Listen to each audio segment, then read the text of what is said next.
Karibu mtazamaji kwenye awamu ya pili ya Darubini.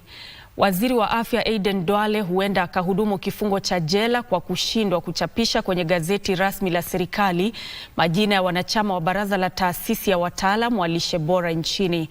Waziri wa Afya aliagizwa na Jaji Roslyn Aburili mwezi Machi mwaka huu kuchapisha majina hayo kwenye gazeti hilo la serikali. Wakati wa kutajwa kwa kesi iliyowasilishwa na Oscar Kambona wakati wa kikao cha mahakama kilichoendeshwa kwa njia ya mtandao kwenye mahakama ya Milimani, Jaji William Musyoka alitoa makataa ya siku 7 kwa waziri wa afya Aden Duale kuwasilisha majibu yake, la sivyo ahukumiwe tarehe 22 mwezi huu. Hayo yanajiri siku chache baada ya mahakama kuu kutoa onyo kali kwa waziri huyo kwa kukiuka maagizo ya mahakama.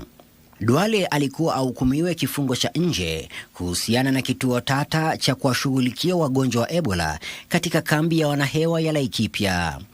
Waziri Duale alifika mbele ya Jaji Patricia Nyaundi akitaka kuondolewa kwa tuhuma za ukiukaji wa maagizo ya mahakama dhidi yake, akisema tayari alikuwa ameagiza kusitishwa kwa ujenzi wa kituo hicho akisubiri uamuzi wa mahakama.